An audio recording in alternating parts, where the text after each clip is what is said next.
Donc, salam alaikum. On vit donc, je m'appelle Si Ahmed Hamid. Je m'appelle Si Ahmed Hamid.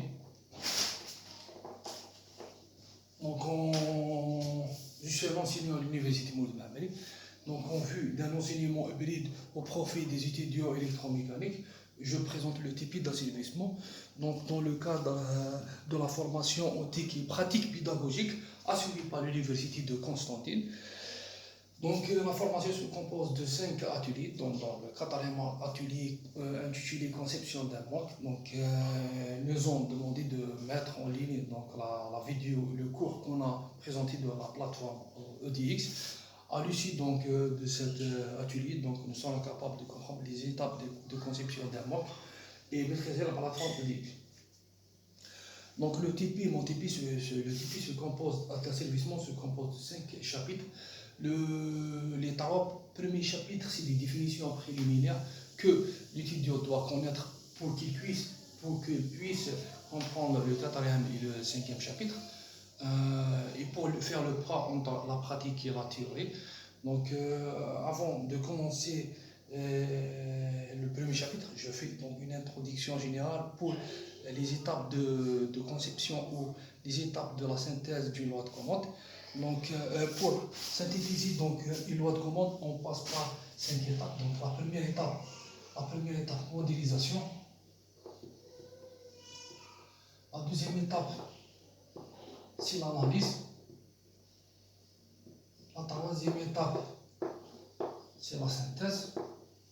La quatrième étape, simulation.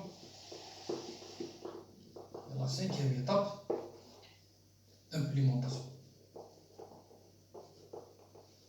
Et si ça ne marche pas, donc les simulations, avant de faire l'implémentation, si ça ne marche pas la simulation, donc on va voir la modélisation, et si tout va bien, donc on va synthétiser une autre loi de commande. Donc pour nous, donc tout ça c'est fait. Donc c'est fait dans le cours asservissement. Nous, donc, qu'est-ce qui nous intéresse? Donc, c'est la loi de commande PID, le PID classique, proportionnel intégral dérivé. Il y a donc ce correcteur sur lequel donc, on va travailler. Donc, on va faire l'implémentation sur la carte Arduino. Donc, et on va voir donc, en temps réel donc, le comportement de notre système. Donc, je veux expliquer un peu ces étapes. Donc, pour la modélisation, donc ici, nous, on va travailler avec des systèmes déterministes.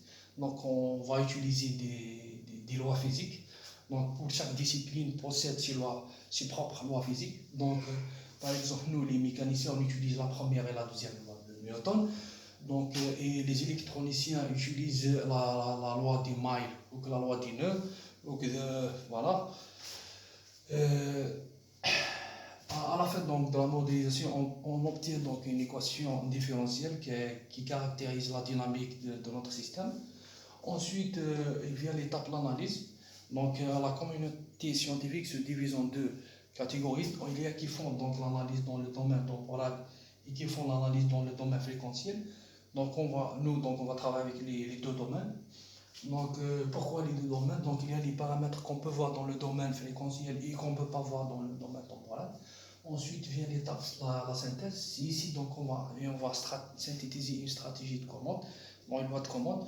Donc, nous, on va travailler avec des PID classiques, donc proportionnel intégral et dérivé. Donc, ces paramètres ne sont pas choisis donc, au hasard.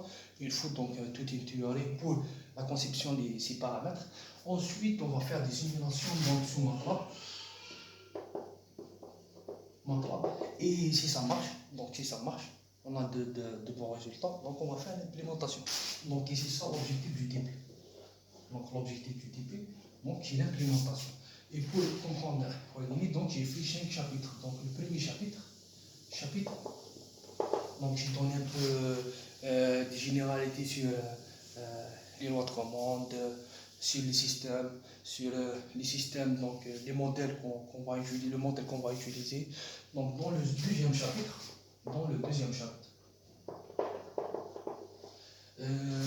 j'ai donné un peu donc, des notions de base en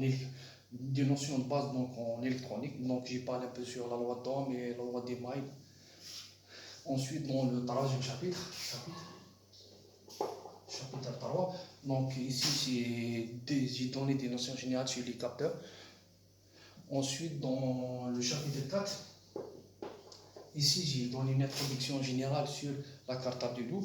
Donc ensuite donc, dans le cinquième chapitre, ici donc le langage qu'on a utilisé ici le C++.